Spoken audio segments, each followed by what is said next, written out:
لا حول ولا قوة إلا بالله العلي العظيم. حسبنا الله ونعم الوكيل، نعم المولى ونعم النصير. أعوذ بالله من الشيطان اللعين الرجيم. بسم الله الرحمن الرحيم. الحمد لله رب العالمين بارئ الخلائق أجمعين، ثم الصلاة والسلام على أشرف الأنبياء والمرسلين، سيدنا ونبينا بالقاسم محمد وعلى آله الطيبين الطاهرين المعصومين المظلومين المنتخبين المنتجبين، ولعنة الدائمة الباقية على أعدائهم أجمعين. أما بعد، فقد قال رسول الله صلى الله عليه وآله: يا جابر زر قبر الحسين فإن زيارته تعدل 100 حجة، وإن قبر الحسين ترعة من ترع الجنة. صلوات پڑھنے پر محمد و آل محمد پر. اللہم صلی علی محمد و آل محمد. سوگنامہ آل محمد میں شہر حسین کتاب کے حوالے سے، اس کے ریفرنس سے پیغمبر اکرم حضرت محمد مصطفیٰ صلی اللہ علیہ وآلہ وسلم کی یہ حدیث نقل کی گئی ہے، اور یہ روایت ذکر کی گئی ہے کہ پیغمبر نے، حضور سرور کائنات نے جناب جابر سے فرمایا: اے جابر، حسین کی قبر کی زیارت کرنا، کیونکہ ان کی قبر کی زیارت کا ثواب 100 حج کے برابر ہے، اور حسین کی قبر جنت کے ٹکڑوں میں سے ایک ٹکڑا ہے، جنت کے باغات میں سے ایک باغ ہے، ایک گارڈن ہے، اور زمین کربلا جنت کا ٹکڑا اور جنت کا حصہ ہے۔ 40 حسینی علیہ السلام سے ہم لوگ آہستہ آہستہ قریب ہو رہے ہیں، اور یہ ایام، یہ دن زیارت 40 سے تعلق رکھتے ہیں، اور آپ جانتے ہیں کہ اگرچہ اس سال پیادہ روی ممکن نہیں ہے، مشی ممکن نہیں ہے، اور جو لوگ واکنگ کے لیے اور واکنگ کرنے کے لیے زیارت میں جاتے تھے اور مشی کربلا پیدل جانے کے شوق میں اور تمنا میں نکلتے تھے، اس سال وہ چیز نہیں آ پا رہی ہے، لیکن بہرحال زیارت 40 کی فضیلت اپنی جگہ کے اوپر ہے، اور اس زیارت کو فراموش نہیں کیا جا سکتا۔ آج مجھے آپ کی خدمت میں جس ٹاپک کے اوپر اور اسی ٹاپک کے اوپر گفتگو کرنا ہے کہ زیارت کا جب لفظ سامنے آتا ہے تو ہمارے ذہن میں عام طور سے آج کل جو پبلک عوام لوگ ہیں، جوان ہیں، وہ یہی سمجھتے ہیں کہ زیارت 40 میں ہمیں واکنگ کرنا ہے، پیدل چل کر امام کی زیارت کے لیے جانا ہے۔ یقیناً اس کی بے حد اہمیت ہے، لیکن اس کے علاوہ بھی اور دوسری زیارتیں بھی ہیں جہاں امام حسین علیہ السلام کی زیارت کا حکم دیا گیا ہے۔ زیارت امام حسین علیہ السلام کی کیا فضیلت ہے، کیا عظمت ہے، اور کیا اس کا فائدہ ہے اور کیا ثواب ہے، یہ حدیث ہی بتانے کے لیے کافی ہے کہ پیغمبر نے جناب جابر سے واضح اور کلیئر الفاظ میں فرمایا کہ زیارت امام حسین علیہ السلام کے لیے جاؤ۔ کیوں؟ اس لیے کہ زیارت امام حسین 100 حج کے برابر ہے، اور امام حسین کی قبر، امام حسین کی جو ضریح کے نیچے وہ حصہ ہے، وہ جنت کے باغات میں سے اور جنت کے ٹکڑوں میں سے ایک ٹکڑا ہے، جنت کا گارڈن ہے، اور جو کربلا کی زمین ہے یہ در حقیقت ارض جنت ہے، اور ارض جنت کی سرزمین ہے۔ میں اس جگہ پر اپنے جوانوں کے لیے، اپنے دوستوں اور بچوں کے لیے ایک بات عرض کرنا چاہتا ہوں عزیزان گرامی، وہ یہ ہے کہ بہرحال دین، شریعت، مذہب میں جو کچھ بھی ہم دین کے اوپر پابندی کرتے ہیں اور دین کے اوپر عمل کرتے ہیں، اس میں سب وہ چیزیں ہیں جو قابل ثواب ہیں، یا نبی کی سیرت ہیں، یا ائمہ طاہرین کی سیرت اور سنت ہیں۔ جو کچھ بھی پیغمبر نے بتایا، جو کچھ بھی ائمہ طاہرین نے بتایا، ہمارا دین، مذہب اسی کے اعتبار سے، اور ہم اسی کو فالو کرتے ہیں۔ لیکن ایک بات میں عرض کرنا چاہتا ہوں کہ کچھ چیزیں وہ ہیں جن کا ٹرینڈ ہو جاتا ہے، جن کا چلن ہو جاتا ہے، اور ہر لوگ اسی کے اوپر زیادہ فوکس کرتے ہیں، کبھی کبھی ایسا ہوتا ہے کہ جو چیز اہم ہے وہ ترک کر دی جاتی ہے یا اس کو وہ اہمیت نہیں دی جاتی، اس کو وہ پبلسٹی نہیں ملتی، اور جو مہم ہے جتنا امپورٹنٹ نہیں ہے یا اس اہم کے مقابلے میں اس کا درجہ کچھ کم تر ہے اس کو زیادہ اہمیت دی جاتی ہے۔ اسی طریقے سے واجبات جو دین اور شریعت میں اور اہل بیت کی عظمت اور محبت اہل بیت یا محبت امام حسین علیہ السلام کے بارے میں جو چیزیں ہمارے سامنے ہیں، ائمہ طاہرین علیہ السلام کی اگر سیرت دیکھا جائے تو سب سے زیادہ جس چیز کے اوپر پریشر دیا گیا ہے، سب سے زیادہ جن چیزوں کے اوپر زور دیا گیا ہے اور ائمہ طاہرین نے اپنے چاہنے والوں کو جس چیز کی طرف دعوت دی ہے مستحبات میں، وہ در حقیقت زیارت امام حسین علیہ السلام ہے، زیارت پیغمبر ہے، زیارت امیر المومنین ہے، زیارت ائمہ طاہرین ہے۔ یا یوں کہوں کہ اہل بیت کی محبت تو ہر ایک کے اوپر فرض ہے، ہر ایک کے اوپر واجب ہے، ضروری ہے، لیکن اس محبت کے حق کو کیسے ادا کرنا ہے، اس کے بہت سے طریقے ہیں۔ جس راستے سے بھی آدمی جائے گا محبت اہل بیت کا حق ادا کرنے کے لیے، اس کو ثواب ملے گا، اس کو اجر ملے گا اور اس کا وہ ثواب کا حقدار ہوگا۔ لیکن اب ہمیں یہ طے کرنا ہے اور ہمیں در حقیقت یہ دیکھنا ہے کہ محبت اہل بیت کے ادائیگی میں جو کچھ بھی ہم کر رہے ہیں کیا یہی اہل بیت نے بتایا ہے یا نہیں، اس کے علاوہ بھی کچھ اہل بیت نے بتایا ہے۔ بس آج کے اس ٹاپک میں اور آج کی اس مجلس میں مجھے آپ کے سامنے یہی کلیئر کرنا ہے کہ محبت اہل بیت کے دسیوں، بیسیوں، ہزاروں اور لاکھوں راستے ہو سکتے ہیں، بے شمار راستے ہو سکتے ہیں جن کی کاؤنٹنگ ممکن نہیں ہے۔ ہر طریقے سے محبت اہل بیت کو ثابت کیا جا سکتا ہے اور ان کا حق ادا ہو سکتا ہے، لیکن اس میں جو سب سے اہم اہل بیت نے بتایا اس میں سب سے پہلی چیز اگر میرے ناقص مطالعے کے اعتبار سے اگر آپ دیکھیں تو وہ زیارت ہے۔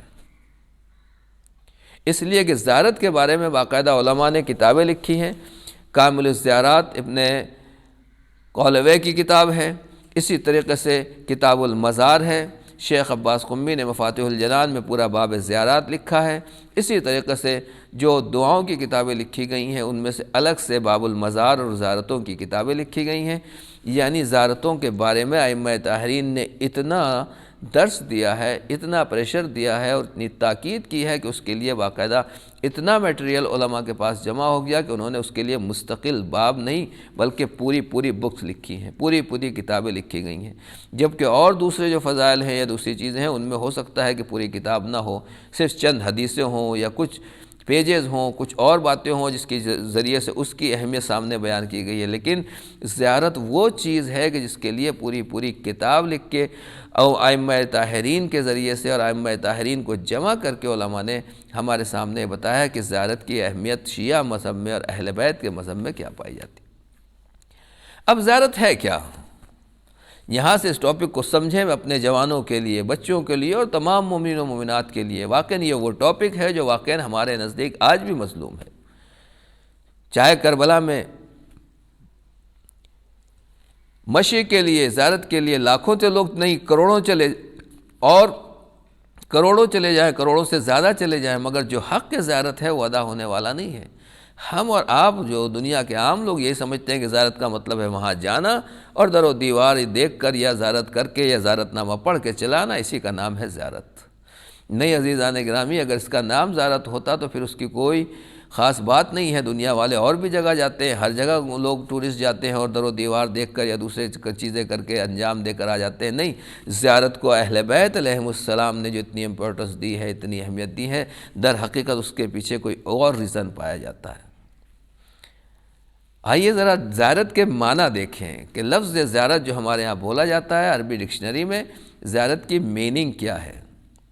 آج بھی اگر عرب کسی دوسرے سے، عربی لینگویج والے ایک دوسرے سے بات کرتے ہیں تو وہ یہی کہتے ہیں، جئتُ لزیارتک، میں تم سے میٹنگ کرنے کے لیے آیا ہوں، میں تم سے ملنے کے لیے آیا ہوں، میں تم سے ملاقات کرنے کے لیے آیا ہوں۔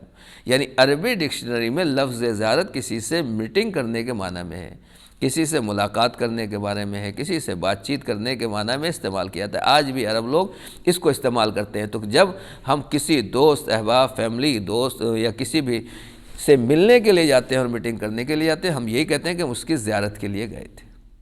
تو بس عزیزان گرامی، اگر یہاں تک میری بات پہنچ گئی ہے تو اس کا مطلب یہ ہے کہ جب ہم یہ کہہ رہے ہیں کہ امام کی زیارت کے لیے جا رہے ہیں تو صرف یہ نہیں ہے کہ ایک زیارت نامہ پڑھ کے چلے آئیں گے اور ہماری زیارت پوری ہو جائے گی، بلکہ در حقیقت ڈکشنری کے اعتبار سے بھی اور سماج اور سوسائٹی میں جو کلچر ہے اس اعتبار سے زیارت کا مطلب ہوتا ہے کسی سے میٹنگ کرنا، اور میٹنگ کا مطلب ہوتا ہے کسی سے ملاقات، اور ملنے کا مطلب یہ ہوتا ہے کہ ہم سامنے والے سے اپنی باتیں رکھیں جو ہم اس سے کہنا چاہتے ہیں اس میٹنگ میں، اس ملاقات میں۔ خوشی ہے تو مبارکباد پیش کی جاتی ہے، غم ہے تو تسلیت تعزیت دی جاتی ہے، کوئی بزنس ہے، کاروبار ہے، جس میٹنگ پرپس سے بھی وہ میٹنگ اٹینڈ کی جا رہی ہے اس اعتبار سے ملاقات کی جا رہی ہے، اس اعتبار سے وہ ٹاپک بھی معین کیا جاتا ہے۔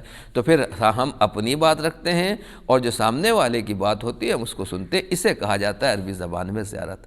تو ائمہ طاہرین کی زیارت کا مطلب یہ نہیں ہے کہ ہم جا رہے ہیں اور صرف کچھ چیزیں پڑھ کے اور کچھ باتیں پڑھ کے اور کچھ زیارت نامے پڑھ کے چلے آئے اور در و دیوار کو چوم لیا، اس کا نام زیارت ہے۔ نہیں، در حقیقت زیارت کے بطن میں اور زیارت کی روح میں یہ بات چھپی ہوئی ہے کہ زیارت کا مطلب صرف زیارت نامے پڑھنا نہیں ہے، بلکہ در حقیقت امام سے ملاقات کرنا ہے، امام سے میٹنگ کرنا ہے، امام سے براہ راست ملنا ہے، اور امام سے ملنے کے بعد اپنی گفتگو کرنا ہے۔ اور جب آدمی ملاقات کرتا ہے تو چپ تھوڑی بیٹھا رہتا ہے، جیسا سامنے والے سے محبت ہوتی ہے، باپ بیٹے سے ملتا ہے، بیٹا باپ سے ملتا ہے، ایک دوست دوست سے ملتا ہے، ایک ساتھی ساتھی سے ملتا ہے۔ جب لوگ ایک دوسرے سے ملتے ہیں تو ایک عالم دین سے آپ کیسے ملتے ہیں؟ جس سے ہمارا جیسا ریلیشن ہوتا ہے ہم اسی انداز سے ملتے ہیں، اسی انداز سے اس سے محبت کرتے ہیں یا سامنے والے کی خدمت میں بات رکھتے ہیں۔ بس زیارت کا مطلب ہی یہی ہے کہ جب امام کی خدمت میں جاؤ تو خاموش نہ بیٹھو، جو تمہارے دل میں آتا ہے اپنے امام کی بارگاہ میں، اپنے نبی کی بارگاہ میں، پیغمبر کی بارگاہ میں، امام حسین کی خدمت میں، امام زمانہ کی خدمت میں اپنا دل سے دل بیان کرو، اپنے دل کی جو بھی باتیں ہیں وہ ان کی خدمت میں بیان کرو۔ جب تم نے بیان کر لیا، اب ادھر سے بھی سنو تمہارا پیغمبر تم سے کیا چاہتا ہے، جس کی زیارت کی ہے وہ امام حسین، وہ امام زمانہ ہم سے اور آپ سے کیا چاہتے ہیں۔ ایک صلوات پڑھ دیں بر محمد و آل محمد پر، اللہم صلی علی محمد و آل محمد۔ تو زیارت کا مطلب ہوا میٹنگ کرنا، زیارت کا مطلب ہوا ملاقات کرنا۔ اسی لیے ائمہ طاہرین علیہم السلام نے اس کے بارے میں اہمیت دی ہے، اور کتنی حدیثیں ہیں اور کتنی کتابیں اس کے بارے میں لکھی گئی۔ اب عزیزان گرامی، زیارت کیا ہے؟ پھر سے میں آپ کی خدمت میں عرض کروں کہ زیارت اربعین ہمیں آپ کو پڑھنا ہے انشاءاللہ، اس کی تفصیل بھی میں آپ کی خدمت میں جب موقع ہوگا تو عرض کروں گا، بیان کروں گا۔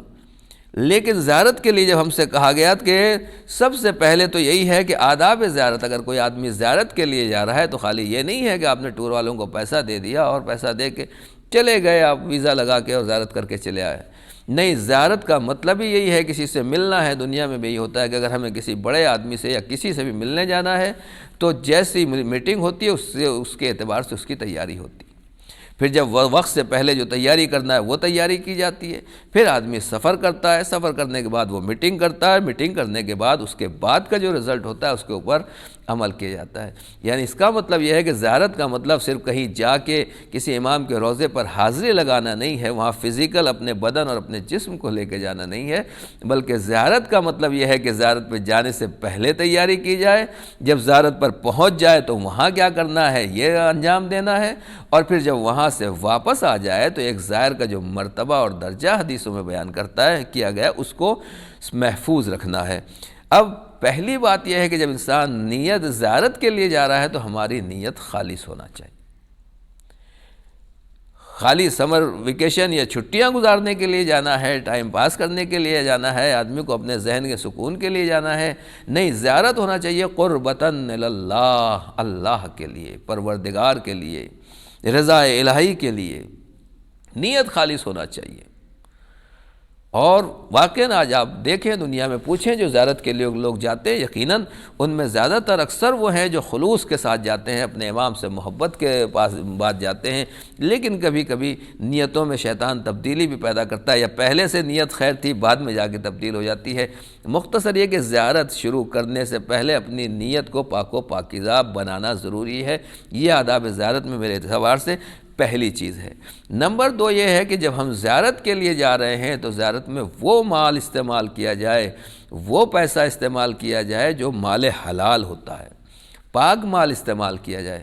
اگر انسان خدا نخواستہ وہ مال استعمال کر رہا ہے اور ایسی منی یوز کر رہا ہے، جو ایسا دولت اور ایسا مال استعمال کر رہا ہے جو خدا نخواستہ صحیح نہیں ہے، حلال نہیں ہے، صحیح راستے سے نہیں آیا، جس کا خمس ادا نہیں کیا گیا، جس کے حقوق ادا نہیں کیے گئے ہیں، تو پھر یہ کہنے کے اعتبار سے دنیا تو ایسے آدمی کو ظاہر کہے گی، مگر اللہ اور امام کی نظر میں یہ آدمی ظاہر کہے جانے کے قابل نہیں ہے۔ کیوں؟ اس لیے کہ مال پاک ہونا چاہیے، تو نیت بھی پاک ہو، اور دوسری چیز یہ ہے کہ ظاہر کیا مال بھی پاک ہو۔ پاک کا مطلب یہ ہے کہ حلال طریقے سے کمایا جائے، اور حلال طریقے سے کمانے کے بعد جو حقوق ہیں، جو واجبات ہیں، جو فرائض ہیں، ان کو بھی ادا کیا جائے۔ یہاں تک روایت میں ہے کہ سفر کرنے سے پہلے 3 دن روزہ رکھے، ویڈنسڈے، تھرسڈے، فرائیڈے، 3 دن روزہ رکھے، یا اس کے علاوہ بھی 2 روزہ رکھ سکتا ہے، لیکن کہا گیا 3 دن روزہ رکھے، ویڈنسڈے، تھرسڈے، فرائیڈے۔ تو یہ 3 دن روزہ رکھنے کے لیے کیوں کہا گیا؟ توجہ کیجیے گا، ہم تو زیارت کے لیے جا رہے ہیں، دنیا جا رہی ہے، لیکن آداب زیارت میں کہ ابھی زیارت آپ نے شروع نہیں کی ہے، 3 دن پہلے آپ روزہ رکھیے، پھر سفر زیارت کے لیے جائیے۔ در حقیقت روزہ کیا ہے؟ روزہ ہماری روح کو پاک و پاکیزہ کرتا ہے۔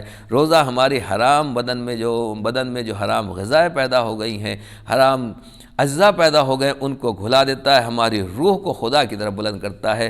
تو گویا معصومین علیہ السلام نے بتایا کہ جب امام کی بارگاہ میں جا رہے ہو، کسی امام سے میٹنگ کرنے کے لیے جا رہے ہو، تو تمہاری روح اور تمہارا بدن پاک ہونا چاہیے، تمہارا فکر و خیال پاک ہونا چاہیے۔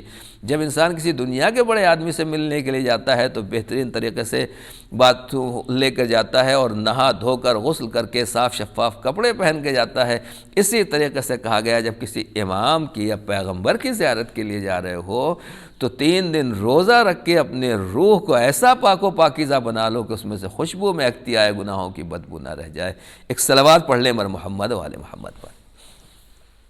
اس کے بعد تیسری چوتھی چیز، تو پہلی چیز پاک نیت ہو، پاک مال ہو، باقاعدہ انسان روزہ رکھنے کے بعد سفر کی ابتدا کرے، اور پھر جو زیارت انسان پڑھ رہا ہے اور جس امام کی زیارت کرنے جا رہا ہے، معرفت کے جات ہو۔ خالی یہ نہیں ہے کہ ہم جا رہے ہیں، کتنے لوگ ہیں جو حج کرنے کے لیے جاتے ہیں اور وہاں جا کے پوچھتے ہیں کہ قبلہ کدھر ہے، کدھر رخ کر کے نماز پڑھیں، سامنے کعبہ ہے۔ ایسا ہوا ہے کہ پوچھنا ہے کس رخ کر، یعنی جو انڈیا کے لوگ ہیں، ادھر والے لوگ ہیں، وہ کہتے ہیں ویسٹ کی طرف ہمیں نماز پڑھنا ہے۔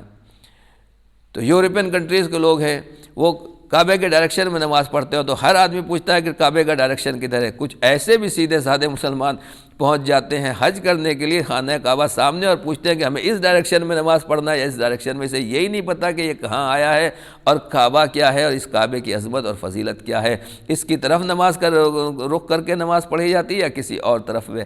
بس اسی طریقے سے جس طرح کعبے حج کرنے کے لیے ضروری نہیں ہے کہ ہر حاجی کعبے کی عظمت کو جانتا ہو، مقام ابراہیم کی عظمت کو جانتا ہو، صفا و مروہ کو سمجھتا ہو، یا منا اور مزدلفہ اور عرفات کے میدان کو پہچانتا ہو، اسی طریقے سے امام کی زیارت کے لیے یا نبی کی زیارت کے لیے بھی شرط ہے کہ جس کی ہم زیارت کر رہے ہیں اس کی معرفت ہونا چاہیے کہ اس امام کا درجہ کیا ہے اور اس امام کی فضیلت کیا ہے۔ اور اس کے بعد جو زیارت ہم پڑھ رہے ہیں ہماری سمجھ میں آنا چاہیے کہ واقعی ہم زیارت میں کہہ کیا رہے ہیں۔ خالی کچھ پڑھ لینا ہے، فارمیلٹی ادا کر لینا ہے، کچھ سلام دعا کر کے آ جانا ہے، یا نہیں، اس زیارت میں کوئی چیز مطالب ہیں معصومین علیہ السلام نے ہمیں کچھ سمجھایا، یہ معلوم ہونا چاہیے۔ اور اس کے ساتھ ساتھ جانے سے پہلے آدمی رخصت ہو رہا ہے، ابھی زیارت کے لیے نکلا نہیں ہے، تیاری ہے۔ انہی تیاریوں میں سے آداب زیارت میں سے ایک چیز ہمیں یہ بتائے گی کہ جب زیارت کے لیے جا رہے ہو، جب حج کے لیے جا رہے ہو، جب سفر کے لیے جا رہے ہو، کسی نیک کام کے لیے نکلے ہو، تو پہلے لوگوں کے ایک ایک کے گھر پہ جاؤ، اور جانے کے بعد ان لوگوں سے حلالیت طلب کرو۔ سوری، اگر میں نے آپ کا کوئی حق لیا ہے تو معاف کر دیں، اگر میرے اوپر کوئی آپ کا بنتا ہے تو میں دینے کے لیے تیار ہوں، میں نے آپ کا دل دکھایا ہے تو میں آپ سے معافی چاہتا ہوں۔ اور جب آپ مجھے ایک ایک کے دروازے کے اوپر جا کر آدمی سب سے معافی مانگے، حلالیت طلب کرے، کسی کا دل ٹوٹا ہوا ہے اس کے دل کو راضی کرے۔ اور روایت میں یہی ہے کہ آداب زیارت میں جب جانے والا جائے تو ایک ایک سے مل کے جائے، جب یہ واپس آئے تو یہ لوگ اس سے ملنے کے لیے آئیں کہ تم نے جو زیارت میں انجام دیا ہے، جو حج میں انجام دیا ہے، وہ کیا تھا، اس سے معلوم کریں۔ یعنی دونوں طرف کا درجہ برابر ہو گیا، جانے سے پہلے تم حلالیت طلب کر کے جاؤ اور واپس آنے کے بعد دوسرے لوگ آئیں۔ آج کل کے زمانے میں کتنے لوگ ہیں جب دیکھیے زیارت کے اوپر چلے جا رہے ہیں. بھائی زیارت پہ جانے سے پہلے ماں کو راضی کیا، باپ کو خوش کیا، بھائی کا حق دیا، بہنوں کا حق دیا، بیوی کو خوش کیا، رشتہ دار، اعزاء، اقربا، پارٹنر، پڑوسی، چاہنے والے، دوست، احباب، ساتھ میں کام کرنے والے، کیا آپ نے سب کو راضی کر لیا، سب کے حقوق کو ادا کر لیا؟ جب یہاں سب کو راضی کر لیا پھر امام کو راضی کرنے کے لیے جانا ہوگا. اور اگر انہی بندوں کو راضی نہ کر سکا یہ انسان تو پھر امام کو کیا راضی کرے گا، خدا کو کیا راضی کرے گا؟ لہذا حلالیت اور حقوق کی ادائیگی ضروری ہے. کسی کا حق بھی اگر ہماری گردن کے اوپر ہے تو پھر ممکن نہیں ہے کہ انسان زیارت کے لیے چلا جائے. یہ ہے وہ آداب جو سفر سے پہلے ضروری ہیں. بس عزیزان گرامی، اسی کی طریقے سے کہا گیا کہ باقاعدہ انسان غسل کرے، 2 رکعت نماز پڑھے، آیت الکرسی پڑھے، صلوات پڑھے، دعائے سفر پڑھے. اس دعائے سفر میں کیا ہے؟ پروردگار میرے ایمان کی حفاظت کرنا، میرے گھر والوں اور بچوں کی حفاظت کرنا. تجھ سے امید ہے کہ مجھے خالی ہاتھ نہ پلٹانا، میں انشاءاللہ جاؤں تو مرادوں کے ساتھ واپس آؤں. یعنی گویا جب ہم سفر کے لیے نکل رہے ہیں اور زیارت کے لیے نکل رہے ہیں تو انسان کے ذہن و دماغ میں رہے کہ یہ در حقیقت ٹورزم نہیں ہے بلکہ ایمان کی تکمیل ہے اور اپنے ایمان کو مکمل کرنے کے لیے نکلے ہیں. گھر والوں کی آدمی کو فکر نہ ہو، ان کو اللہ کے حوالے کرتے، پروردگار میں رہ کر بھی ان کو کیسے بچا سکتا ہوں؟ اگر تیری مشیت نہ ہو تو ان کا بہترین کفیل ہے، تو بہترین گارجین ہے، تو بہترین ذمہ دار ہے اور ان کی بہترین حفاظت کرنے والا ہے، لہذا تو ان کی حفاظت فرما. اسی طریقے سے ہے کہ خاک شفا ساتھ میں رکھے، ہاتھ میں عقیق یا فیروزے کی انگوٹھی ہو، سوار ہونے سے بسم اللہ کہے، پہلے بسم اللہ الرحمن الرحیم کہے. اسی طریقے سے کہ سفر شروع کرنے سے پہلے دعا پڑھے اور دعا پڑھنے کے ساتھ ساتھ صدقہ دے. توجہ کیجیے گا، اتنی چیزیں ہیں جو آداب سفر میں بیان کی گئی ہیں، آداب زیارت میں بیان کی گئی ہیں. صدقہ دے. صدقہ کتنا دے؟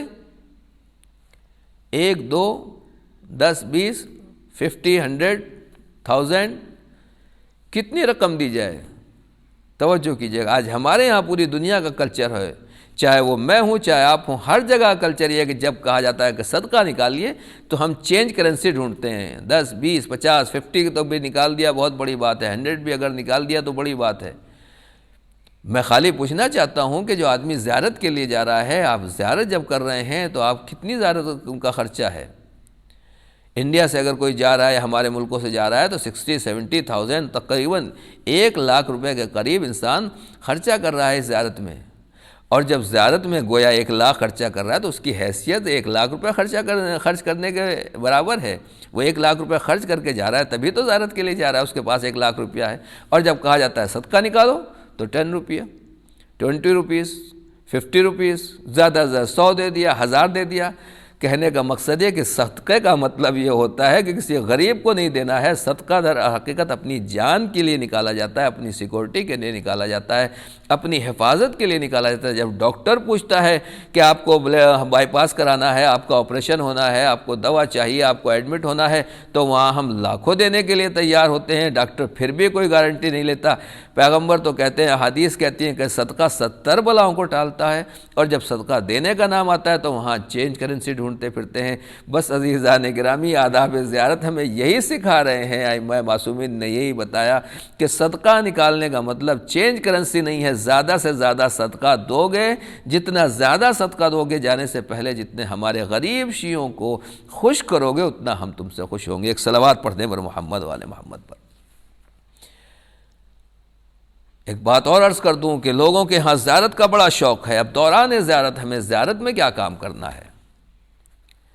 ٹاپک بہت طولانی ہے، انشاءاللہ بعد میں آپ کی خدمت میں اگر موقع ملا تو عرض کروں گا کہ زیارت کے دوران ہمیں کیا کام کرنا ہے. ہر آدمی سوچتا ہے کہ مولانا یہ زیارت پڑھا دی جائے، وہ زیارت پڑھا دی جائے، یہاں کیا زیارت ہے، یہاں کے کیا عمال ہیں. وہ اپنی جگہ کے اوپر ہے، ان کا ثواب ہے، ان کی برکت ہے، ان کی عظمت ہے، ان کی فضیلت ہے، وہ سب اپنی جگہ کے اوپر ہے. لیکن عزیزان گرامی، جو سب سے اہم چیز میری نظر میں ہے، وہ ٹھیک ہے زیارت اپنی جگہ کے اوپر ہے، مگر زیارت کے ساتھ ساتھ کچھ ایسی چیزیں بھی ہیں جس کی توجہ ہمارے زائرین کی طرف نہیں ہوتی. زیارت کرنے والوں کی توجہ اس کی طرف، اس کی جانب نہیں ہوتی. اور وہ یہی ہے کہ ہم جب زیارت کے لیے نکلے تو امام کی زیارت کے لیے جا رہے ہیں نا، کسی معصوم کی زیارت کے لیے جا رہے ہیں، کسی پیغمبر کی زیارت کے لیے جا رہے ہیں. تو جب ان کی زیارت کے لیے جا رہے ہیں تو ذہن میں یہ ہوتا ہے کہ امام کی زیارت کرنا ہے، ان کے یہاں حاضری دینا ہے. خالی میں یہ پوچھنا چاہتا ہوں کہ جب امام کی بارگاہ میں پہنچ رہے ہیں، پیغمبر نے چلتے وقت ہم سے کیا کہا تھا؟ انی تارکن فیکم الثقلین، کتاب اللہ و عترتی، میں تمہارے درمیان دو بھاری، دو پاورفل، طاقتور، مضبوط، اسٹرانگ چیزیں چھوڑ کے جا رہا ہوں۔ اس میں سے ایک پہلی کتاب خدا ہے اور دوسری میرے اہل بیت ہیں۔ اللہ کے نبی نے امت کو دو چیزیں دی ہیں، دو امانتیں ہمارے پاس چھوڑی ہیں، پہلی کا نام ہے کتاب خدا، دوسری کا نام ہے اہل بیت۔ اب جب کوئی بھی زیارت کے لیے جا رہا ہے تو پوچھیے آپ زیارت میں کیا کرتے ہیں؟ کہ جو زیارت نامہ ہے، جو زیارت کی کتابیں چھپی ہیں ہم اس کو پڑھتے ہیں۔ میں کہنا چاہتا ہوں کہ زیارت میں 10 دن، 15 دن، 20 دن، جتنے دن بھی آپ ٹائم ہم امام کے لیے دے رہے ہیں اور اس میں زیارتوں پر زیارتیں پڑھ رہے ہیں اور پہلے سے ہم بک تیار کر کے لے جا رہے ہیں، خالی یہ پوچھنا چاہتا ہوں، آپ پوچھیے، ایک سروے کیجئے، یا جو زیارت کے لیے گئے ہیں ان زائرین سے پوچھیے کہ یہ بتائیے کہ اتنے زیارت کے دنوں میں آپ نے کتنے قرآن ختم کیے؟ نارمل طریقے سے اگر انسان قرآن کی ایک پارہ پڑھنا چاہے، ایک پارٹ پڑھنا چاہے، ایک جز پڑھنا چاہے تو ایک پارہ پڑھنے میں زیادہ سے زیادہ 1 گھنٹہ لگتا ہے، تو 30 پارے پڑھنے میں کتنے گھنٹے لگیں گے؟ 30 گھنٹے۔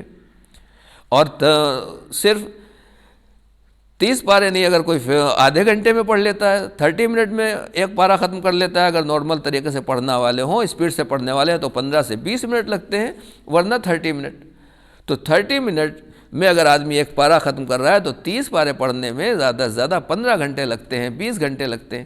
اب یہ آدمی 10 دن، 15 دن، 20 دن زیارت کے لیے رہ کر آ رہا ہے، پوچھئے کہ تم نے کتنی مرتبہ ختم قرآن کیا؟ کہیں گے کیا بتائیں، ہمارے پاس تو ٹائم ہی نہیں ملتا۔ تعجب کی بات ہے، پیغمبر نے کہا جب تک ان دونوں کے دامن کو سنبھال کے رکھو گے اس وقت تک تم میرے ساتھ گمراہ نہیں ہوگے۔ یعنی اگر کسی ایک کے دامن کو چھوڑ دیا تو آدمی گمراہ ہو گیا، اہل بیت کے دامن کو پکڑ لیا، قرآن کو چھوڑ دیا تو بھی گمراہ ہو گیا، قرآن کو پکڑ لیا، اہل بیت کو چھوڑ دیا تو بھی گمراہ ہو گیا۔ تو عزیزان گرامی، ہم تو اہل بیت کے ماننے والے بھی ہیں، قرآن کے ماننے والے بھی ہیں، تو میرا کہنے کا مقصد ہے کہ جب زیارت کے لیے جا رہے ہیں، باقی دنوں میں قرآن پڑھیں یا نہ پڑھیں، پڑھنا چاہیے، اس میں بھی زیادہ سے زیادہ تلاوت قرآن کرنا چاہیے، لیکن اگر زیارت کے لیے جا رہے ہیں تو وہاں تو اہل بیت کے ساتھ قرآن کے دامن کو اور تھامنا چاہیے تاکہ حدیث پیغمبر کے ہم عمل کرنے والے بنیں اور واقعاً ہماری ہدایت میں اضافہ ہوتا چلا جائے۔ کہنے کا مقصد یہ کہ جتنا زیادہ سے زیادہ قرآن پڑھ سکتے ہوں، ادھر ادھر کی باتیں کرنے کے بجائے فیس بک، واٹس ایپ اور وہاں بھی آدمی یہ چیزیں انجام دینے کے بجائے کتاب خدا کھول کے بیٹھے اللہ سے چیٹنگ کرے، پروردگار سے گفتگو کرے، پروردگار اللہ سے اور اپنے رب سے کمیونیکیشن کرے۔ اس کا طریقہ یہ ہے کہ کبھی قرآن پڑھا جائے اور کبھی زیارت پڑھی جائے، کبھی دعائیں پڑھی جائیں۔ ایک صلوات پڑھ دیں بر محمد و آل محمد پر، صلی اللہ علی محمد و آل محمد وعجل فرجہم۔ دوسری چیز جو ہے وہ زیارت میں جس کی طرف کم لوگوں کی توجہ ہوتی ہے وہ ہے خدمت زوار، زائرین کی خدمت۔ ارے ہم تو دعا پڑھنے کے لیے آئے ہیں، ہم تو اتنی دور سے اعمال کرنے کے لیے آئے ہیں، ہم تو منتیں مرادیں ماننے کے لیے آئے ہیں، نہ جانے کتنے دن سے ہمارے دل میں تڑپ تھی کہ ہم زیارت کریں گے، اور آپ کہہ رہے ہیں کہ زیارت نہ کرو بلکہ خدمت زوار کرو۔ نہیں، میں یہ نہیں کہہ رہا ہوں کہ زیارت نہ کیجیے، نہیں، زیارت بھی ہونا چاہیے، اور اس زیارت میں جو اہم چیز ہے، زیارت کے ساتھ ساتھ زیارت کا جو اہم پارٹ ہے وہ زائرین کی خدمت ہے۔ امام خمینی علیہ الرحمۃ والرضوان کی زندگی کا ایک واقعہ ملتا ہے کہ امام خمینی جب زیارت کے لیے اسٹوڈنٹ تھے، جب زیارت کے لیے جاتے تھے، امام رضا علیہ السلام کی زیارت کے لیے گئے مثلا، تو دوسرے ساتھیوں سے پہلے آ جاتے تھے۔ تو ان کے ساتھیوں نے کہا کہ آپ عجیب انسان ہیں، کیا آپ کو زیارت کی عظمت نہیں معلوم؟ کیا زیارت کی فضیلت آپ نہیں سمجھ رہے ہیں کہ آپ جلدی سے اٹھ کے چلے آتے ہیں، اور اتنی دور سے ہم لوگ آئے ہیں، اتنا کم موقع ملتا ہے، ایسا کب چانس ملتا ہے کہ آدمی اتنی آسانی کے ساتھ، اتنی اچھائی کے ساتھ زیارت کرے، اور آپ پہلے ہی چلے آتے ہیں؟ تو امام خمینی علیہ الرحمۃ والرضوان نے ان کو جواب دیا کہ اصل میں آپ لوگوں کو زیارت کا ثواب معلوم ہے، لہٰذا آپ لوگ زیارت کر رہے ہیں اور اس کو بہتر سمجھتے ہیں، لیکن مجھے جہاں زیارت کا ثواب معلوم ہے وہیں زائرین کی خدمت کا ثواب بھی معلوم ہے۔ جتنا ثواب زیارت میں ہے اس سے زیادہ امام کے زائروں کی خدمت کرنے کا ثواب ہے۔ بس عزیزان گرامی، امام خمینی کا میں اسی لیے پہلے چلا آتا ہوں تاکہ تمہارے لیے روٹی خرید لاؤں، تو ہمارے لیے چائے تیار کر دوں، کوئی کھانے کی چیزیں لا کے رکھ لوں تاکہ مجھے زیارت کا ثواب بھی مل جائے، اور جب آپ لوگ زیارت کر کے آئیں تو زائرین کی خدمت کا ثواب بھی مل جائے۔ تو سمجھ میں آیا عزیزان گرامی کہ صرف زیارت ہی نہیں ہے، زیارت میں دو حصے ہیں، زیارت بھی کرنا ہے اور زائرین کی خدمت بھی کرنا ہے۔ اب جو کربلا میں آپ دیکھ رہے ہیں کتنے بڑے بڑے لوگ، پیسے والے لوگ سڑکوں کے اوپر بیٹھے ہوئے ہیں اور واقعاً زائرین کی خدمت کرتے چلے جا رہے ہیں، کوئی زائرین کے ہاتھ دبا رہا ہے، کوئی پیر دبا رہا ہے، کوئی مالش کر رہا ہے، کوئی جوتوں کے اوپر پالش کر رہا ہے، کوئی کھانا پیش کر رہا ہے، کوئی پانی پیش کر رہا ہے، کوئی دھوپ میں کھڑا ہوا ہے، کوئی سیکورٹی میں ہے، کتنے طرح کے لوگ۔ یہ کون لوگ ہیں؟ یہ امیر لوگ ہیں، پیسے والے لوگ ہیں، بڑے بڑے عہدے اور پوسٹ والے ہیں، مگر جب زائرین امام حسین علیہ السلام آتے ہیں تو ان کی خدمت کرتے نظر آ رہے ہیں۔ کیوں؟ انہیں پتہ ہے کہ اگر کربلا جائیں گے تو وہاں زیارت کا ثواب ملے گا، لیکن راہ کربلا میں امام حسین علیہ السلام کی زیارت کے زائرین کی اگر ہم خدمت کریں گے تو زیارت کا ثواب بھی ملے گا اور زائرین کی خدمت کا ثواب بھی ملے گا۔ تو اس کا مطلب یہ ہوا کہ جو کاروان اور قافلے والے جاتے ہیں، اگر کوئی بھی ہمارے ساتھ کمزور ہے، ضعیف ہے، ناتوان ہے، تو اگر ہم زائرین کی خدمت کر رہے ہیں تو کبھی یہ نہ سوچئے گا کہ لوگ ہم سے خدمت لے رہے ہیں، نہیں، ہم سے خدمت نہیں لے رہے ہیں، بلکہ اصل ثواب یہی ہے کہ زائرین کی خدمت کی جائے۔ بس ہاں ایک جملہ کہہ دوں کہ جو قائل ہیں، سست ہیں، کام کر سکتے ہیں، اس کے باوجود بھی کام نہیں کر رہے ہیں، کسی زائر کے اوپر پریشر ڈال لیں، اپنا بوجھ دوسرے کے اوپر ڈال لیں، تو یہ بھی بدترین گناہ ہے کہ انسان خود بھی کوئی کام نہ کرے اور کسی زائر سے کام لے کر اسے زیارت سے روک دے۔ ایک صلوات پڑھ دیں محمد والے محمد والے صلی اللہ علیہ محمد والے محمد۔ تو پہلی چیز ہے اس خدمت زوار۔ اسی طریقے سے اپنے مقام اور مرتبے کو پہچانے، مجھے اللہ نے کیا دیا ہے۔ اسی طریقے سے خود جس امام کی، جس معصوم کی زیارت کر رہا ہے، امام حسین کی زیارت کے لیے جا رہا ہے، اس کو پہچانے، اور اسی طریقے سے زیارت سے جو ہمیں نقصان ہوتے ہیں وہ تمام چیزیں بھی ہمیں معلوم ہونا چاہیے۔ زیارت کا مطلب یہی ہے کہ ہم اس زیارت سے ہمیں کیا ٹارگیٹ کیا ہے، ایم کیا ہے، کس وجہ سے ہم زیارت کے لیے جا رہے ہیں۔ خالی ملنا ہے، خالی کربلا نجف گھومنا ہے، ٹورزم ہے، یا کچھ اور ہے؟ نہیں عزیزان گرامی، اس کا مطلب یہ ہے، زیارت کا مقصد اور ہدف یہ ہے کہ انسان اپنے رب کو اور اپنے پروردگار کو پہچانے۔ اس کے بعد دوسرا مقصد زیارت یہ ہے کہ خود رسول کی معرفت حاصل کرے، امام کی معرفت حاصل کرے، اور اس کے ساتھ ساتھ صرف امام کی معرفت نہیں، جو امام اور رسول اور خدا اور رسول کے دشمن ہیں ان کو پہچانو کہ ان کے اندر کیا خرابیاں اور کیا برائیاں پائی جاتی تھیں، تاکہ آدمی ان سے بچے۔ اور آخری ہدف مقصد یہ ہے کہ زیارت در حقیقت ایک ٹریننگ ہے، جہاں امام اپنی بارگاہ میں بلا رہے ہیں اور بلا کے ہمیں ایک طریقے کی ٹریننگ دی جا رہی ہے کہ اپنے نفس، اپنے کردار اور اپنے کیریکٹر کو اتنا پاک و پاکیزہ اور اتنا بہتر بنا لو کہ واقعاً تم ہمارے کہے جا سکو۔ یعنی در حقیقت زیارت ٹورزم نہیں ہے، آنا جانا نہیں ہے، تو دنیا میں کہیں بھی ہو سکتا ہے اہل بیت اپنے پاس بلا کے کہہ رہے ہیں کہ دیکھو ہمارے کردار کو دیکھو، جب ہم ایسے رہ کر کے اتنے پاک و پاکیزہ ہیں تو تم تو ہمارے چاہنے والے ہو، تمہیں بھی ہمارے جیسا ہونا چاہیے۔ ایک صلوات پڑھ دیں ور محمد والے محمد پر، اللہم صلی علی محمد والے محمد۔ تو بس عزیزان گرامی، آداب زیارت میں ہماری ذمہ داری ہے کہ ہم ان تمام چیزوں کو دیکھیں۔ کیا ہے زیارت؟ اللہ اکبر۔ صرف ایک جملہ آپ کی خدمت میں عرض کروں گا کہ جب ہم زیارت کے لیے جاتے ہیں، کسی امام کے گیٹ کے اوپر، پیغمبر کے دروازے کے اوپر کھڑے ہوتے ہیں، تو مستحب ہے کہ یہ دعا پڑھی جائے، اذن دخول پڑھا جائے۔ آداب زیارت میں بیان کیا گیا ہے کہ یہ اذن دخول یعنی پرمیشن لی جائے، کیا میں انٹر ہو سکتا ہوں، میں آ سکتا ہوں؟ دنیا کے کسی بھی آدمی کے یہاں جاتے ہیں تو ہم پہلے پرمیشن لے کے انٹری کرتے ہیں، تو پہلے پرمیشن لی جائے، اور اس میں پرمیشن یہی ہے کہ دعا پڑھی جائے، بسم اللہ الرحمن الرحیم، اللہم انی وقفت علی باب من ابواب بیوت نبیک، پروردگار میں تیرے نبی کے دروازوں کے اوپر میں سے ایک گیٹ کے اوپر، ایک دروازے کے اوپر کھڑا ہوا ہوں، صلواتک علیہ وآلہ، اور پروردگار تو نے منع کیا ہے کہ لا تدخلوا بیوت النبی، اللہ کے گھروں میں، اللہ کے نبی کے گھر میں انٹری نہ کرو، الا یؤذن لکم، مگر یہ کہ تم کو پرمیشن دے دی جائے۔ یعنی گویا اللہ میں تجھ سے پرمیشن مانگ رہا ہوں۔ اور اس کے بعد پھر یہ ہے کہ اللہم انی اعتقد حرمت صاحب هذا المشهد، یہ هذا المشهد الشریف فی غیبتک کما اعتقدها فی حضرت، پروردگار میرا جس امام کی زیارت کے لیے آیا ہوں، جس نبی کی زیارت کے لیے آیا ہوں، جس معصوم کی زیارت کے لیے آیا ہوں، میرا یہ عقیدہ ہے کہ جیسے اپنے ظہور کے زمانے میں جب یہ امام نظروں کے سامنے تھے، جو ان کا مقام اور مرتبہ تھا، جو ان کا درجہ تھا، غیبت کے وقت بھی، اس دنیا سے جانے کے بعد بھی، ہماری نظروں سے اوجھل ہو جانے کے بعد بھی امام کا وہی مقام اور وہی مرتبہ اور وہی درجہ پایا جاتا ہے۔ اس کے بعد ظاہر کہتا ہے کہ اے امام کیا میں آ سکتا ہوں؟ پروردگار میں یقین رکھتا ہوں کہ تو نے جو ہے، اے امام کیا میں آ سکتا ہوں؟ کیا مجھے پرمیشن ہے؟ میں گواہی دیتا ہوں کہ انہ کا تسمع کلامی، آپ میری بات کو سن رہے ہیں، ترون مقامی، میری جگہ کو کھڑے ہونے کو دیکھ رہے ہیں، تردون جوابی، میرے سلام کا جواب دے رہے ہیں۔ کیا ہے مطلب ہوا؟ یعنی گویا ہم امام کی زیارت کے لیے جا رہے ہیں، خالی 2 پیج پڑھنے کے لیے نہیں، 2 دعائیں کرنے کے لیے نہیں، منتیں ماننے کے لیے نہیں، بلکہ اس امام سے ملنے کے لیے جا رہے ہیں جو ہمارا چلنا پھرنا دیکھ رہا ہے کہ ہم کس انداز سے جا رہے ہیں، کیسے ہنس رہے ہیں، کیسے گفتگو کر رہے ہیں، کیسے نظر کر رہے ہیں، ہمارا اٹھنا بیٹھنا ہر جگہ حرم میں کس جگہ پر ہے، امام کی نظریں ہمارے اوپر ہیں۔ جو کچھ بھی ہم بات کر رہے ہیں امام کی کانوں تک ہماری آواز پہنچ رہی ہے اور وہ ہماری آواز کو سن رہے ہیں۔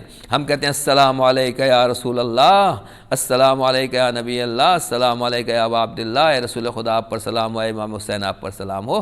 تو ایسا نہیں ہے کہ وہ ہمارا سلام ہوا میں چلا گیا، کوئی اس کا سننے والا نہیں۔ کہتے ہیں کہ تسمعون کلامی، میرے سلام کو آپ سن رہے ہیں، اور صرف یہ نہیں کہ سن رہے ہیں، سلام کا جواب واجب ہے، میرے سلام کا جواب دے رہے ہیں۔ بات یہ ہے کہ گناہوں نے میرے کانوں کے اوپر پردہ ڈال رکھا ہے، دل کی آنکھیں کھلی ہوئی ہیں، دل یقین گواہی دے رہا ہے کہ جواب آ رہا ہے، مگر کان نہیں سن رہے ہیں۔ اگر کان اتنے پاک و پاکیزہ ہو جائیں کہ واقعاً جو امام کی آواز سننے کے قابل ہو جائے تو ادھر سے سلام کیا جائے گا، ادھر سے جواب سلام جو آتا ہے وہ بھی سنا جائے گا۔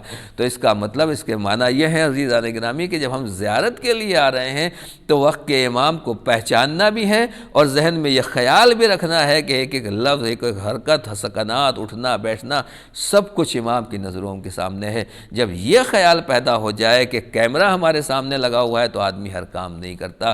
ایک معمولی کیمرے سے ہم اتنا ڈرتے ہیں کہ چاہے وہ کیمرہ آن ہو یا نہ ہو، لیکن جو امام وقت ہے، جو حجت خدا ہے، جو عین اللہ ہے، جو اللہ کی آنکھ ہے، جو اللہ کی طرف سے نظارت کرنے والا ہے، اگر وہ سامنے ہو اور ہم اس کے سامنے ہو تو پھر آدمی کیسے غلطی کر سکتا ہے؟ پھر تو اپنے گناہوں سے توبہ کرنا ہی بہتر ہے۔ ایک صلوات پڑھتے ہیں بر محمد و آل محمد پر، اللہم صلی علی محمد و آل محمد۔ یہ ہے آداب زیارت۔ تو واقعاً زیارت میں ہمیں ان چیزوں کا خیال کرنا ہے، اس لیے بلایا گیا ہے، اس لیے زیارتوں کی اہمیت ہے، لیکن اس کی طرف توجہ نہیں ہے۔ میں نے آپ کی خدمت میں عرض کیا کہ یہ پریشانی اور یہ زحمتیں ہیں کہ جو زیارات کو ہماری قوم، ہمارے معاشرے میں، تشیعوں میں، شیعوں میں اہمیت دیا جانا چاہیے وہ نہیں ہے۔ چاند رات سے اتنی مجلسیں ہو رہی ہیں اور ہر جگہ واقعاً جتنی مجلسیں بھی کی جائیں، جتنا ذکر امام حسین کیا جائے وہ کم ہے، ہم اس کا حق ادا ہی نہیں کر سکتے۔ لیکن خالی میں پوچھنا چاہتا ہوں کہ آج تک آپ نے سنا ہے کہ کہیں مجلس زیارت ہو رہی ہو، صرف جس میں زیارت امام حسین علیہ السلام پڑھی جائے، صرف جس میں لوگ واقعاً زیارت کے لیے جمع ہوں، صرف واقعاً جس میں فضائل زیارت بیان کی جائیں، جس میں زیارت کے معنی بیان کیے ہوتی ہے قوم میں، دنیا میں، لیکن زیادہ تر توجہ ہماری اس قوم اس چیز کی جانب نہیں ہے۔ وہ چیزیں ہم انجام دے رہے ہیں کہ جو شاید ائمہ معصومین کی بہت سی باتیں ان میں نہ ہوں، اور وہ باتیں کر جاتے ہیں کہ جو واقعاً ائمہ نے فرمایا بھی نہیں ہے، کرنے والے نادان جاہل ان طرح کی باتیں بھی ہو جاتی ہیں۔ لیکن میرا کہنے کا مقصد یہ ہے کہ زیارت وہ چیزیں ہیں جو ڈائریکٹ اماموں سے نقل کی گئی ہیں، اس میں ہمارا اور آپ کا کچھ نہیں ہے، اس میں کسی عالم دین کا کچھ نہیں ہے۔ یہ زیارتیں وہ ہیں جو ائمہ طاہرین سے ہم تک آئی ہیں۔ تو جب ائمہ طاہرین سے آئی ہیں تو پھر ان زیارتوں کو پڑھنا چاہیے یا نہیں پڑھنا چاہیے؟ اور اگر پڑھنا چاہیے تو جس طریقے سے ہمارے یہاں مجلسوں کی اہمیت ہے، جلوسوں کی اہمیت ہے اور دوسرے پروگراموں کی اہمیت ہے، اسی طریقے سے بلکہ اس سے کہیں زیادہ ہمیں ان زیارات کے بارے میں ورک کرنا پڑے گا، محنت کرنا پڑے گی، کوشش کرنا پڑے گی، ان کو عوام کے سامنے، پبلک کے سامنے، اپنے جوانوں کو سمجھانا ہوگا کہ ان زیارتوں میں کیا پایا جاتا ہے، کیا ہے ان زیارتوں میں۔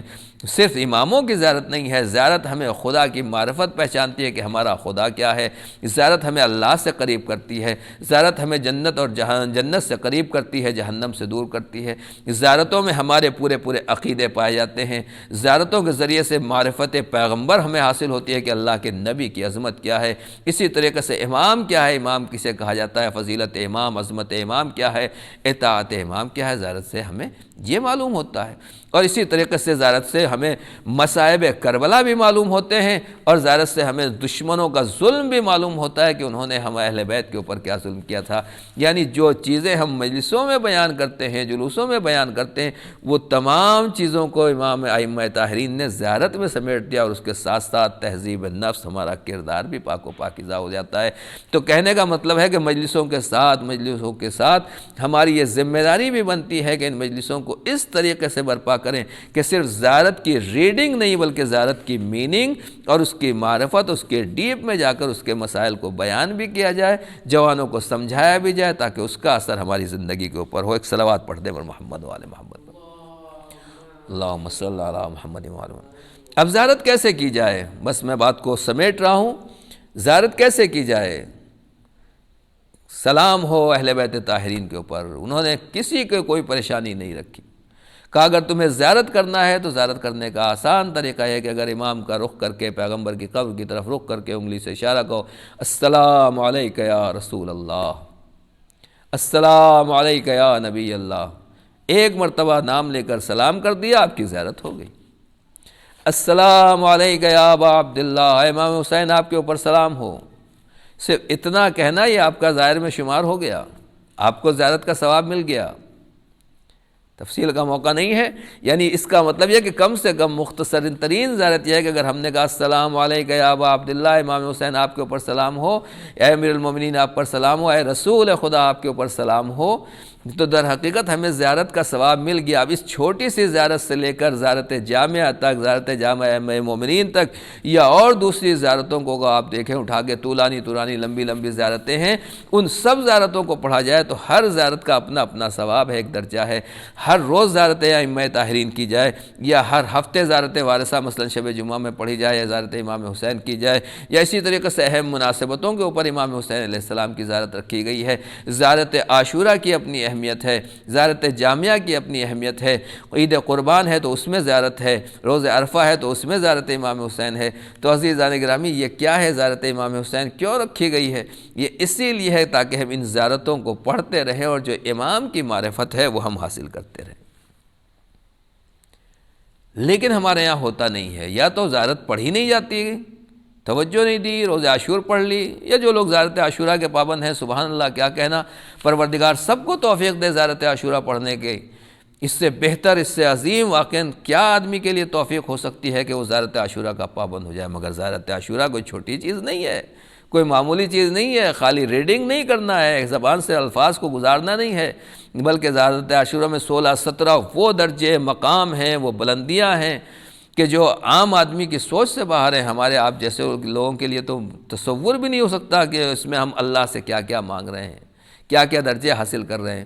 تو زیارت عاشورہ پڑھنے کا مطلب ہی یہی ہے۔ زیارت عاشورہ کے بعد جو دعائے علقمہ ہے اس کو بھی پڑھ کے دیکھیے، اس میں بھی ہم یہی خدا سے مانگتے ہیں کہ اس کا درجہ اور اس کی عظمت کیا ہے۔ یعنی زیارت کا پڑھنے کا مطلب یہ ہے کہ زیارت سے امام کو پہچانے، ان کے دشمنوں کو پہچانے، جو امام نے کرنے کا حکم دیا اس کو انجام دیا جائے، اور جو دشمنوں نے کیا ہے آدمی اس سے بچا جائے۔ جب یہ چیزیں پیدا ہوتی ہیں تب انسان زائر کہلاتا ہے، اور جب زائر کہلاتا ہے تب پیغمبر کہتے ہیں اے جابر زر قبر الحسین، امام حسین علیہ السلام کی زیارت کے لیے جاؤ۔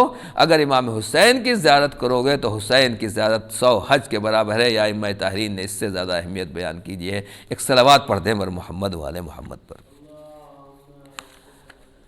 جناب جابر ابن عبداللہ نبی کے صحابی ہیں، بلا وجہ مدینے سے نہیں اٹھے، وہاں سے چلے ہیں، اس زمانے میں نابینا ہو چکے ہیں، مگر زیارت قبر امام حسین علیہ السلام کے لیے آ رہے ہیں۔ بظاہر آنکھیں نہیں ہیں مگر دل کی آنکھیں روشن ہیں، دل کی آنکھیں کھلی ہوئی ہیں۔ میں اتنا ہی کہوں گا کہ اگر اس سال ہم یا کوئی بھی لوگ زیارت کے لیے نہیں جا سکے ہیں تو کوئی پریشانی کی بات نہیں ہے۔ ایک تو میں نے عرض کیا کہ ایک چھوٹی سے چھوٹی زیارت ہے، السلام علیکم یا ابا عبداللہ، یہ زیارت ہو گئی۔ زیارت امن اللہ ہے، اور چھوٹی چھوٹی زیارت ہیں جو 2 منٹ 3 منٹ یا 5 منٹ ان میں لگتے ہیں، اس سے زیادہ زیارتوں میں نہیں لگتے ہیں۔ کسی کو بڑی زیارت پڑھنا ہو تو زیارت جامعہ پڑھے، زیارت عاشورہ پڑھے، یا اور دوسری زیارتیں ہیں۔ اور تیسری بات یہ ہے کہ ضروری نہیں ہے کہ آدمی زیارت کرنے کے لیے کربلا ہی جائے، نجف ہی جائے، سامرہ ہی جائے، مشہد ہی جائے، ٹھیک ہے، سبحان اللہ، کیا کہنے ان لوگوں کے جو اس سعادت کو حاصل کر لیں اور وہاں امام کی بارگاہ میں پہنچ کے ڈائریکٹ براہ راست امام کے روضے پر کھڑے ہو کے زیارت پڑھیں۔ ان کے مقدر کا تو کوئی جواب ہی نہیں، وہ تو مقدر کے سکندر ہیں۔ لیکن اگر کوئی دور بھی ہے، کوئی غریب بھی ہے، تو امام غریبوں کا امام بھی ہے، رسول غریبوں کا امام بھی ہے۔ کوئی دور سے کھڑے ہو کہتا ہے السلام علیکہ یا ابا عبداللہ، یا امام حسین اس سال 40 کے لیے ہم نہیں آ سکے، یا ہمارے پاس پیسہ نہیں ہے، ہمارے پاس وقت نہیں ہے، میرے پاس صحت نہیں ہے، امکان نہیں ہے، میں نہیں آ سکتا، میں یہیں دور سے آپ کو سلام پیش کر رہا ہوں۔ اللہ اکبر! خدا کی قسم، امام وہ ہے جو جتنا قریب والوں کا سلام سنتے ہیں اسی طریقے سے دور والوں کا سلام بھی سنتے ہیں اور اسی سلام کا جواب دیتے ہیں۔ بس ہاں عزادارو، یہ دن وہ ہیں کہ جو ہمیں 40 سے قریب کر رہے ہیں۔ آج مجھے اسی زیارت کے حوالے سے اس شخصیت کا تذکرہ کرنا ہے کہ جو واقعاً جس کی زیارت بھی مستحب ہے اور جس کی زیارت کے لیے واقعاً زائرین جاتے ہیں تو اس کی قبر کو دیکھنے کے بعد عجیب بے چینی طاری ہو جاتی ہے۔ کربلا چاہے مدینہ ہو، وہاں بھی تمام معصومین علیہم السلام ہیں، معصومین کی قبریں ہیں۔ اسی طریقے سے کربلا میں شہدائے کربلا ہیں، نجف میں امیر المومنین اور دوسرے انبیاء بھی ہیں اور دوسرے لوگ بھی ہیں۔ اسی طریقے سے ہر جگہ کسی نہ کسی کے ساتھ دوسرے امام اور اکثر زائرین ہیں، لیکن شام میں ایک ایسی قبر بھی ہے جو جناب زینب کی ہے اور دمشق میں جانے کے بعد جسے زندان شام کہا جاتا ہے، وہاں ایک اور ننھی سی قبر بنی ہوئی ہے۔ جب زیارت کرنے والے اس قبر کے اوپر پہنچتے ہیں اور قبر کا سائز دیکھتے ہیں تو پوچھتے ہیں، ہر ایک کے ذہن میں یہی سوال ہوتا ہے، یہ اتنی چھوٹی سی قبر کیوں ہے؟ قبر تو بڑی ہوتی ہے۔ جواب یہی ملتا ہے کہ جب مرنے والا دنیا سے جانے والا بڑا ہوتا ہے تو اس کی قبر بڑی ہوتی ہے۔ یہ کسی بڑے کی قبر نہیں ہے، یہ ایک چھوٹی سے بچے کی قبر ہے، اور بچے کی بھی نہیں بلکہ حسین کی ایک ننھی معصوم بچی کی قبر ہے۔ ہاں عزادارو، آپ سمجھ گئے ہیں کہ واقعاً کیا ہے یہ، کہاں کس کی زیارت کی جا رہی ہے۔ جو میرے سامنے جوان بیٹھے ہوئے ہیں اور میری بات کو سن رہے ہیں، عزادارو واقعاً اگر کسی جوان کے سامنے اس کی بہن کو تماچا مار دیا جائے، اس کی بہن کو کچھ کہہ دیا جائے تو سوچئے اس کے دل کے اوپر کیا گزرے گی، اور اگر وہ بہن 3-4 سال کی ننھی بچی ہو، اس کو تماچے مارے جائے تو جوان کے اوپر کیا گزرے گی۔ ہائے کوئی عابد بیمار سے پوچھے کہ کربلا سے کوفہ اور کوفہ سے شام تک جناب سکینہ نے، جناب فاطمہ بنت الحسین نے، عابد بیمار کی بہنوں نے کتنے تماچے کھائے ہیں، لیکن یہ غریب امام اپنی بہنوں کو اس مصیبت میں دیکھتا رہا۔ ہاں عزادارو، یہ ننھی سی بچی، حسین کی بچی کتنی مصیبتوں سے گزر کے آئی ہے۔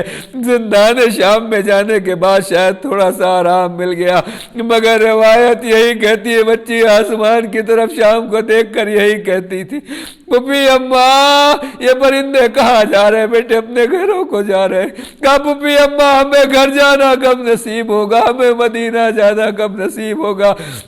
بس روایت کہتی ایک دن بچی سو رہی تھی، ایک مرتبہ سوتے سوتے جاگ کے اٹھ کے بیٹھ گئی، پھپھی اماں میرے ماما کہاں گئے؟ پھپھی اماں بھی میں نے دیکھا تھا میرے ماما آئے تھے۔ بس جیسے بچی نے رونا شروع کیا، ارباب مقاتل لکھتے ہیں زندان میں اتنا شور ہوا، اتنا گریا اور آہو بکا ہوا کہ آواز یزید کے محل تک پہنچی۔ وہ گھبرا کے اٹھا، اس نے پوچھا یہ کیا ہے؟ کہا کچھ نہیں، حسین کی بچی نے اپنے بابا کو خواب میں دیکھ لیا ہے۔ ہاں عزادارو، ننھی بچی کو اس غم سے چھٹکارا دلانا ہے، ننھی بچی کے غم کو بچانا ہے تو دنیا والے کیا طریقہ اپناتے ہیں، مگر یزید نے دوسرا طریقہ اپنایا۔ بچی کے سامنے ایک سینی پیش کی گئی، ایک ٹرے پیش کی گئی جس کے اوپر ایک کپڑا ڈھکا ہوا تھا۔ سکینہ سمجھی بظاہر میرے لیے کھانا لایا جا رہا ہے۔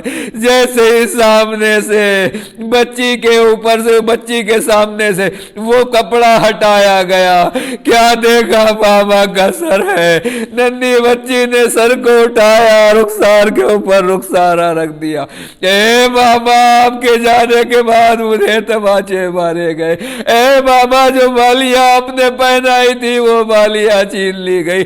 اے بابا، سیکھیے سر کے اوپر چادر نہیں ہے، میری پھپھیاں بے چادر ہے۔ بچی روتی جا رہی ہے، گریا کرتی جا رہی ہے، حرم میں کوہرام۔ آہستہ آہستہ بچی کی آواز دھیمی ہوئی، ہاں زادارو امجا زینب نے کہ بچی سو گئی ہے.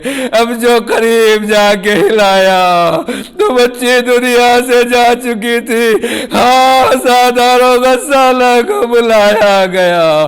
جیسے ہی بدن سے کپڑے کو الگ کرنے کی کوشش کی گئی، بچی کا خون، بچی کے زخم ایسے ہو گئے تھے، بدن کی کھال کپڑوں کے ساتھ آ رہی تھی. عابد بیمار اپنی بہن کو زندان شام کے حوالے کر رہے. اے بابا، اپنے اصغر کی میت کو دفن کیا تھا، لیکن میں اپنی بہن کو ہاتھوں میں زخمی ہاتھوں سے کیسے دفن کروں؟ اے سکینہ، اے میری بہن، تم بھی ہمیں چھوڑ کر چلی گئی. الا لعنۃ اللہ القوم الظالمین. سیعلم الذین ظلموا ای منقلب ینقلبون انا للہ و انا الیہ راجعون. پروردگار ہماری اس مختصر سی بات قبول فرما، ہمارے ناسوں کو رومال جناب سیدہ میں جگہ عنایت فرما، تمام لوگوں کو زیادہ سے زیادہ زیارت کی توفیق عنایت فرما. جو لوگ نہیں جا سکے ہیں پروردگار انہیں دور سے ہی زیارت اور حق زیارت ادا کرنے کی مدد اور عزم و حوصلہ عطا فرما دے. فرزند زہرا کے ظہور میں تعجیل فرما، ہمیں ان کے ناصر و اعوان و انصار میں قرار دینا.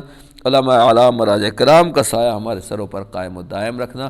پروردگار خاص طور سے رہبر انقلاب آیت اللہ خامنئی، مرجع بزرگوار آیت اللہ سیستانی کو طول عمر، صحت کاملہ، نفوذ کلمہ عطا فرما. ہماری صفوں میں اتحاد و قوت برادری میں اضافہ فرما، دشمنوں کی صفوں کو منتشر فرما. پروردگار ظلم و زیادتی کا دنیا سے خاتمہ فرما. کرونا کی وبا سے ہم سب کو نجات عطا فرما. جو دعائیں ہم نے کی ہیں جناب سکینہ کا واسطہ، رقیہ بنت الحسین کا، حسین کی بچیوں کا، حسین کے ساتھیوں کا اور امام حسین کا واسطہ، پروردگار ہماری تمام دعاؤں کو قبول فرما لے. جو دعائیں ہم نے نہیں کی، ہماری دنیا و آخرت کو تو ہم سے بہتر جانتا ہے، ہمیں تمام حسنات دنیا و آخرت عنایت فرما. آخری دعا یہ ہے، جب اس دنیا سے جائے تو اس انداز سے اٹھانا، ایک ہاتھ میں تیری کتاب قرآن مجید، دوسرے ہاتھ میں تیرے نبی اور ان کے اہل بیت کا دامن ہو، بحق محمد و آلہ الطاہرین.